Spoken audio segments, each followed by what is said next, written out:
Hey, I'm Renee, but you can call me Blade. And this is the Oh My God show. We're delving into the Bible. We are in the book of Genesis, chapter 32.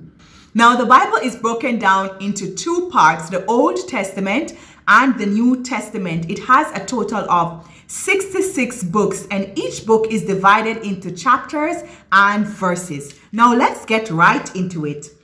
Now, in Genesis chapter 32, verse 1, we see where Jacob is now on his way back to his home country. Now, in verse 1, it says, Jacob also went on his way, and the angels of God met him. Now, when Jacob saw them, he said, "This is the camp of God." So he named the place Mahanaim. In verse 3, Jacob sent messengers ahead of him to his brother Esau in the land of Seir, the country of Edom.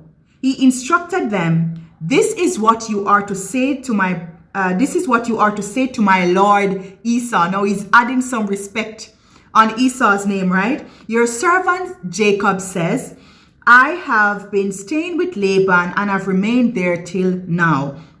I have cattle and donkeys, sheep and goats, male and female servants. Now I am sending this message to my Lord, that I may find favor in your eyes." When the messengers returned to Jacob, they said, "We went to your brother Esau, and now he is coming to meet you, and 400 men are with him."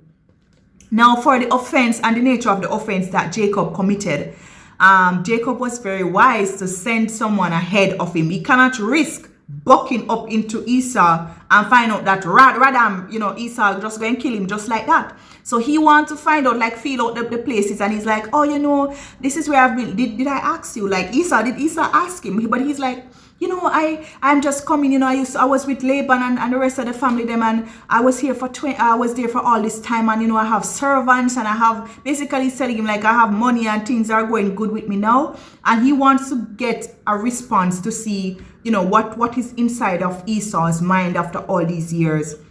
And the worst part of everything now is that Esau didn't send back a response, good or bad. Esau just, the servant just came back to say that, yeah, I told him, and he's coming back with 400 men.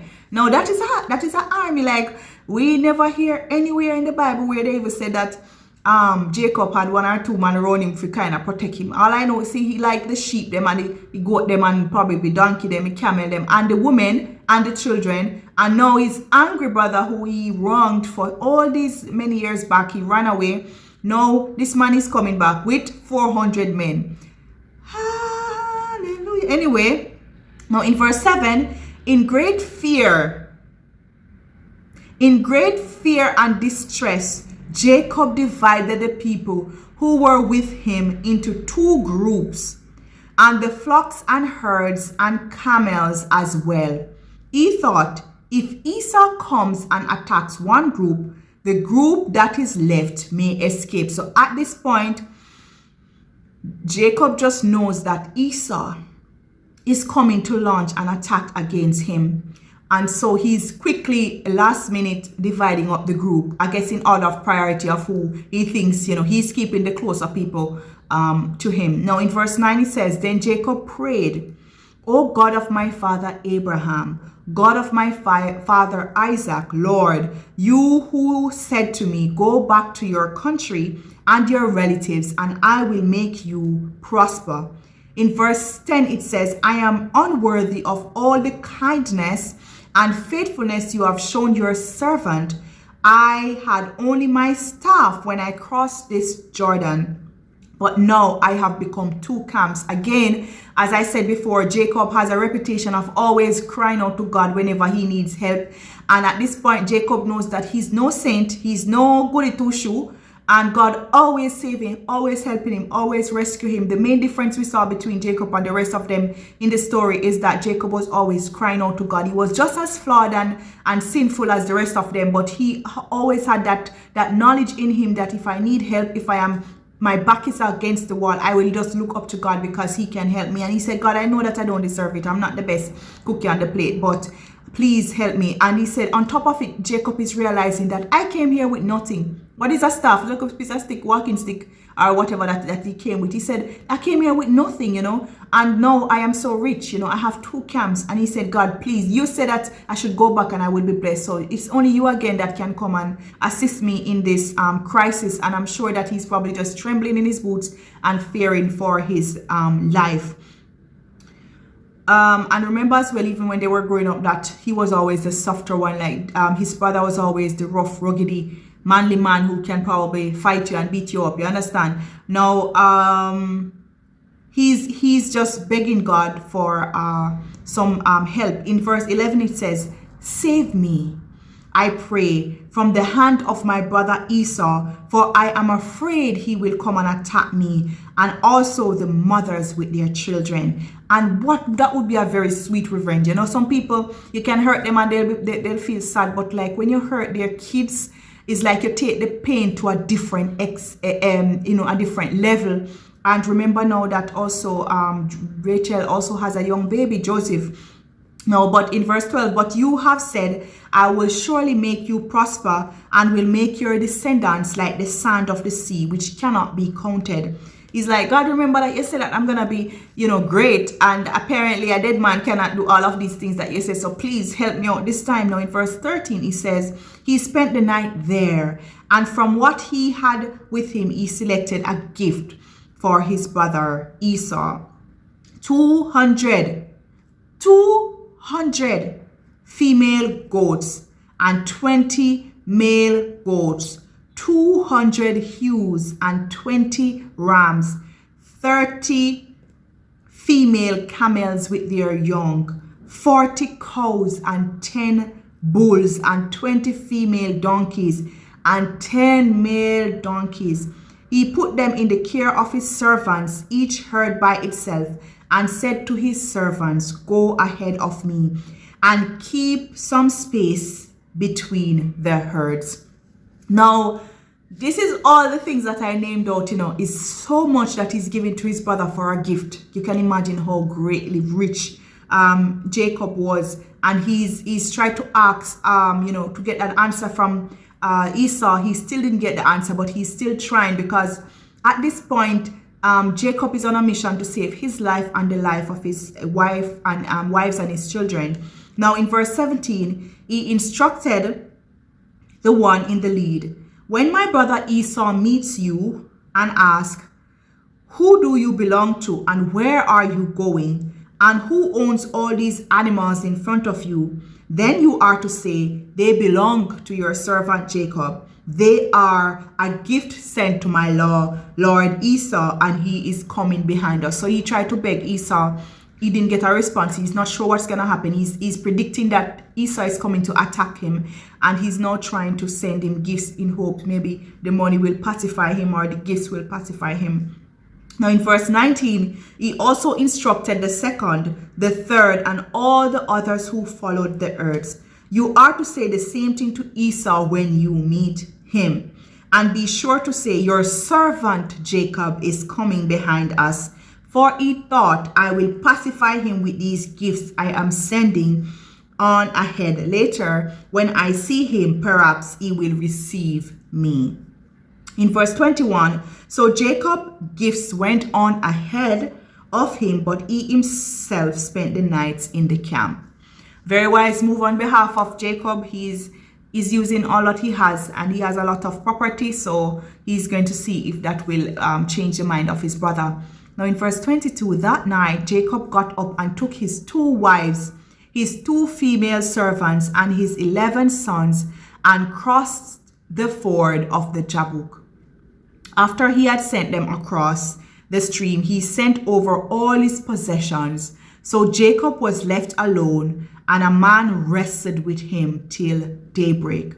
In verse 25, "When the man saw that he could not overpower him, he touched the socket of Jacob's hip, so that his hip was wrenched as he wrestled with the man. Then the man said, 'Let me go, for it is daybreak.' But Jacob replied, 'I will not let you go until you bless me.' The man asked him, 'What is your name?' Jacob, he answered. Then the man said, your name will no longer be Jacob, but Israel, because you have struggled with God and with humans and have overcome. Glory be to God. Jacob is a very interesting character because Jacob has his flaws, but Jacob's faith and his belief, Jacob has a very strong personality, he has strong faith. And each time we see Jacob having these different encounters with the spiritual realm, encounters with God, encounters with angels, and you see his encounters with men, but he's a very determined person. If he wants something, he's going to go after it. He's gonna fight. And I don't think that he was such a physically strong person, but he was mentally very strong. And he seemed to have a very, very serious and great insight on the spiritual realm and how it operates. It operates like, he understood how to basically engage God. He knew how to engage God, and he knew how to defeat men. Even if he didn't use his physical power, he would always have an idea, he would always have an encounter, he would always have a dream, and he always have that faith that, listen, imagine now he's fighting with this strange person. He says a man, but probably obviously an angel or something, and he's like, I'm gonna wrestle, I'm gonna fight, and the man said, let me go. It's morning, what is this? And he's like, yeah, but I will not let you go until you bless me. I don't know, I hope the Lord give me more revelation on Jacob, but like Jacob understood the spiritual realm. And people as well in this world who understand the spiritual realm, they either know how to engage God or engage the other side of the spiritual realm. But life is very spiritual, and sometimes when we're fighting, we're literally not fighting, as the Bible will say further on in the New Testament, against flesh and blood, but you're fighting against spiritual things. And sometimes if you're using physical things to fight spiritual battles, like you've already lost the battle. So now Jacob's spirit is desperate because he's practically on death row now, and he knows that only a divine only a divine intervention, yes, a divine intervention alone can stop him from physical death and even spiritual death. Only God can change Jacob. Only God can save Jacob's life, and he's wrestling with his own destiny, because he insists that not only was he gonna be alive on this earth, but Jacob insisted that he was gonna be rich, he was gonna be blessed. And every time when he had an encounter with the spiritual realm, he would always call down that blessing that was spoken over his life. He's like, I will not let you go until you bless me. Now in verse 29 it says, then Jacob said, please tell me your name. But he replied, why do you ask me my name? Then he blessed him there.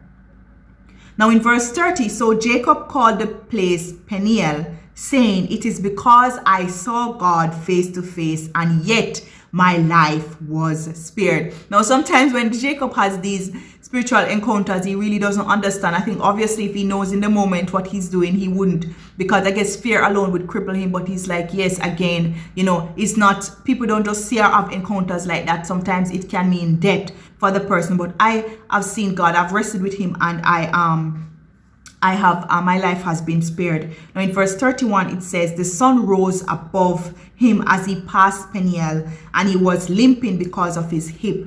In verse 32 it says, therefore to this day the Israelites do not eat the tendon attached to the socket of the hip, because the socket of Jacob's hip was touched near the tendon. Thank you so much for watching. Now what is gonna happen next, because we want to find out what is going to happen when Esau finally catches up with Jacob. But we will find out more in verse 33 on beyond. But for now, that's where we're going to stop today. Thank you so much for being a part of this journey. Reading the Word of God can save your life. It can change your life. It has changed mine. Thank you so much. God, we thank you for the lives of everyone watching. Bless, keep, and deliver them, God, even from their very selves. We thank you for all that you do and all you've done in our lives. In Jesus Christ's name, amen. Thank you so much for watching. My name is Blade, and I will see you next time. Bye. See you next time. I'm Blade, and I'm cutting.